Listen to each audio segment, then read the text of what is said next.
నాగర్ కర్నూలు జిల్లా కల్వకుర్తి పట్టణంలో విషాదం చోటు చేసుకుంది. న్యూ ఇయర్ వేళ తిలక్ నగర్ కు చెందిన భీమశెట్టి ప్రసన్న అనే మహిళ తన ఇద్దరు పిల్లలకు అన్నంలో విషం కలిపించి తాను కూడా ఆత్మహత్యకు పాల్పడింది. ఈ ఘటనలో తల్లి ప్రసన్నతో పాటు కూతురు మేఘన మృతి చెందగా కుమారుడు అశ్విత్ రామ్ పరిస్థితి నిలకడగా ఉంది. కృష్ణవేణి టాలెంట్ స్కూల్లో మేఘన 8వ తరగతి చదువుతుండగా అశ్విత రామ్ 10వ తరగతి చదువుతున్నారు. అంతలోనే పనిచేసింది.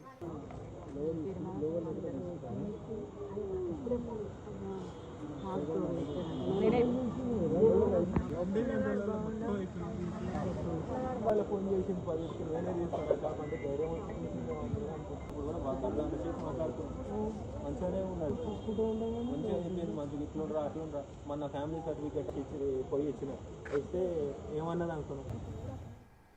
2 నెలల క్రితం ప్రసన్న భర్త గుండెపోటుతో అకస్మాత్తుగా మరణించడంతో ఆమె తీవ్ర మనస్తాపానికి గురయ్యారు.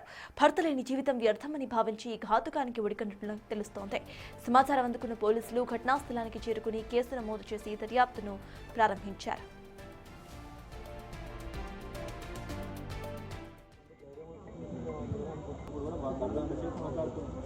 మంచిగానే ఉన్నాడు, మంచిగా చెప్పింది, మంచిగా ఇట్లుండ్రా అట్లుండ్రా మన ఫ్యామిలీ సర్టిఫికేట్ ఇచ్చి పోయి ఇచ్చిన ఇస్తే ఏమన్నది అనుకున్నాను. నా పేరు చక్రధర్. చనిపోయింది మా అక్క, మా కోడలు. 45 రోజుల కింద మా బావ చనిపోయినాడు. స్ట్రోక్ వచ్చి ఇదే హాస్పిటల్లో చనిపోయినాడు.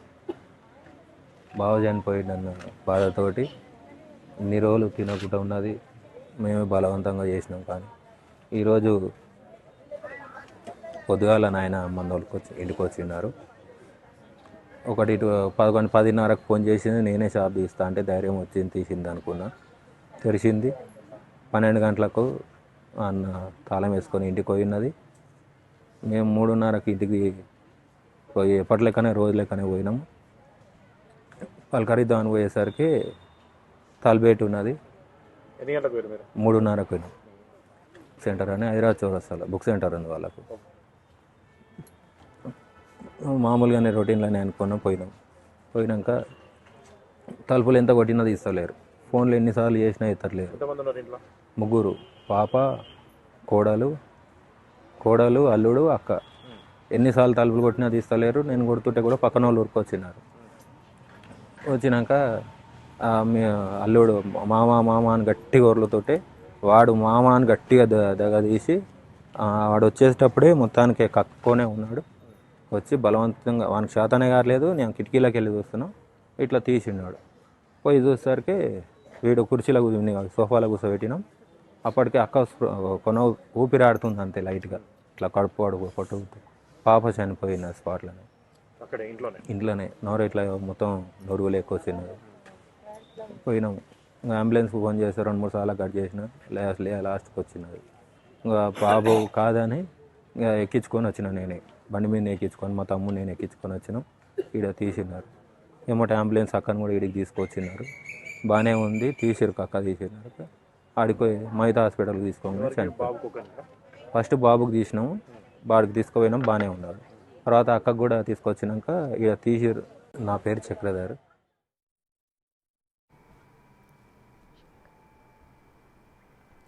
ఇదే అంశంపై పూర్తి డీటెయిల్స్ మా ప్రతినిధి శంకర్ అందిస్తారు. శంకర్, చెప్పండి, ఆవిడ ఎప్పటి నుండి డిప్రెషన్లో ఉన్నారు, అసలు అక్కడ అప్డేట్స్ ఏంటి, అండ్ బాబు పరిస్థితి ఇప్పుడు ఎలా ఉంది? శంకర్, నాగర్ కర్నూలు జిల్లా కల్వకుర్తి నియోజకవర్గంలో దారుణం చోటు చేసుకుంది. తిలక్ నగర్ కు చెందినటువంటి భీమశెట్టి ప్రసన్న తన కూతురు కుమారుడికి విషం ఇచ్చి తను కూడా విషం కలిపినటువంటి అన్నం తినడంతో ముగ్గురు కూడా తీవ్ర అస్వస్థతకు గురయ్యారు. మొత్తంగా ఈ విషయం తెలుసుకున్నటువంటి బంధువులు అక్కడికి చేరుకునే లోపే అక్కడ తల్లి అదే విధంగా కూతురు మేఘన చనిపోయినటువంటి పరిస్థితి కనిపించింది. ఇక తీవ్రంగా అంటే విషం ఇచ్చినటువంటి అన్నం తిన్నటువంటి కొడుకు పరిస్థితి తీవ్రంగా ఉండడంతో అక్కడ నుంచి కొడుకు అశ్విత్ రామ్ను కూడా ప్రభుత్వ ఆసుపత్రికి తరలించారు. ముగ్గురిని అక్కడికి చేర్చిన వెంటనే వైద్యులు తల్లి కూతురు చనిపోయినట్లుగా కుమారుడి వైద్య ఆరోగ్యంపై దృష్టి సారించినటువంటి సిచ్యువేషన్. ప్రజెంట్ కొడుకు అయినటువంటి అశ్విత్ రామ్ ఆరోగ్య పరిస్థితి నిలకడగానే ఉన్నప్పటికీ గత 40 రోజుల క్రితం తిలక్ నగర్ కు చెందినటువంటి భీమా ప్రసన్న చెట్లు అన్యోన్యంగా జీవించేవారు. ఇదే క్రమంలో ఆ భీమా ప్రసన్నకు సంబంధించినటువంటి భర్త 40 రోజుల క్రితం గుండెపోటుతో మరణించాడు. మొత్తంగా 40 డేస్ నుంచి కూడా ఆమె తీవ్ర మనస్తాపానికి గురి అయింది. భర్త లేకపోవడంతో ఒక్కసారిగా తమ కుటుంబం రోడ్డున పడుతుంది. తన పిల్లల్ని ఎవరు చూసుకుంటారు, నిత్యం అన్యోన్యంగా కలిసి జీవించడం అనేది కూడా ఆమె చాలా ఊహించుకోవడం ఇలాంటివన్నీ కూడా జరిగేవి. చాలా సందర్భాల్లో బంధువులు కూడా ఆమెకు మనోధైర్యాన్ని కల్పించే ప్రయత్నం చేసినప్పటికీ తన భర్త లేని చోట తను ఉండకూడదని చెప్పి కూడా నిర్ణయించుకుంది. ఇదే నేపథ్యంలో అన్నంలో విషం కలిపి ఆ అన్నం ముగ్గురు కూడా తీసుకోవడం జరిగింది. దీంతో ముగ్గురికి కూడా తీవ్ర అస్వస్థత, దాంట్లో ఇద్దరు చనిపోవడం. ప్రస్తుతం కుమారుడి పరిస్థితి అయితే మెరుగ్గానే ఉన్నప్పటికీ వైద్య ఆరోగ్యానికి సంబంధించి మరికొద్ది సేపట్లో వివరాలు తెలియాల్సి ఉంది.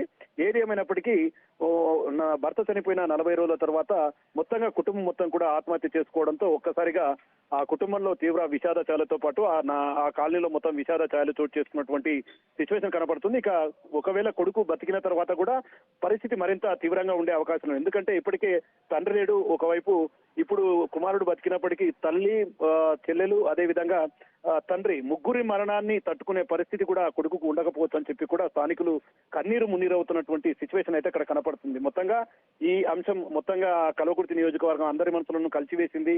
అన్యోన్యంగా ఉన్న కుటుంబం ఒక్కసారిగా ఈ విధంగా చనిపోవడంతో తీవ్ర మనస్తాపానికి గురైనటువంటి పరిస్థితి అయితే అక్కడ కనిపిస్తుంది. అయితే శంకర్ గౌడ్ ఆవిడ డిప్రెషన్లో ఉన్నది ఎవరు గమనించలేదా? అంటే ఆవిడని సైకాలజిస్ట్ దగ్గర తీసుకెళ్ళటమో లేకపోతే ఆవిడతో కూర్చొని మాట్లాడటమో అట్లా ఎవరు చేయలేదా? అండ్ ఆవిడ ఇంట్లో ఒక్కళ్ళే ఎప్పటి నుండి ఉంటున్నారు?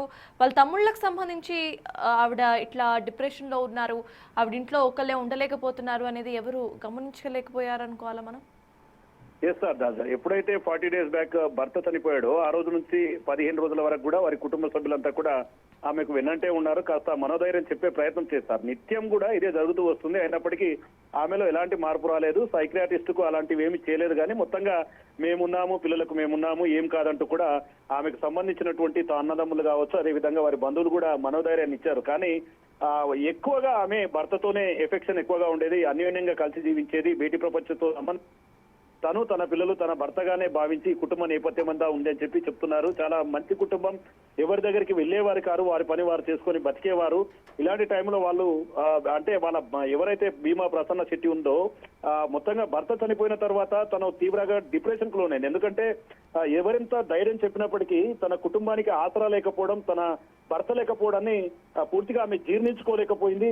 మొత్తంగా గత 40 రోజుల నుంచి కూడా ఆమె మైండ్ లో ఉన్నప్పటికీ పూర్తిగా ఇది బయట పెట్టలేకపోయింది. చాలా సందర్భాల్లో ఆమె ఆత్మహత్య చేసుకోవాలనే ఒక ఆలోచన వచ్చినప్పటికీ కుటుంబ సభ్యులు మిగతా వారంతా మనోధైర్యం చెప్తున్నప్పటికీ చివరిగా ఈ రోజు 40 days తర్వాత ఆమె ఈ విధమైనటువంటి మనస్తాపానికి గురి కావడం, పూర్తిగా ఆత్మహత్యకు పాల్పడడంతో పూర్తిగా ఆ కాలంలో విషాద ఛాయలు చోటు చేసుకున్నాయి. కానీ ఇక్కడ మరొక తీవ్రమైనటువంటి విషాదం అనేది నెలకొంది. ఎందుకంటే ముగ్గురు చనిపోవాలనుకున్నారు, కానీ దాంట్లో కొడుకు అచ్యుతరామ్ మాత్రం బతికే పరిస్థితి ఉంది. పాప 8th క్లాస్ చదువుతుంది, బాబు 10th క్లాస్ చదువుతున్నాడు. ఇలాంటి క్రమంలో బాబుకు ఒకవైపు తల్లిదండ్రులు లేకుండా, చెల్లెలు లేకుండా పూర్తిగా అనాథగా మారడంతో వారి కుటుంబ సభ్యులైతే బోరున విలపిస్తున్నటువంటి సిచ్యువేషన్. ఇక ఉమ్మడి పాలమూరు జిల్లా వ్యాప్తంగా చాలా చోట్ల కూడా ఈ విధంగానే ఆత్మహత్యలకు పాల్పడుతూ తమ కుటుంబాలను రోడ్లపైకి వేస్తున్నారు. తమకు సంబంధించినటువంటి వ్యక్తులు చనిపోతే జీర్ణించుకోలేక ఆత్మహత్యలకు పాల్పడుతున్నటువంటి ఘటనలు కోకొల్లలుగా వెలుగు చూస్తున్నాయి. Sartaj. Yes, thank you Shankar.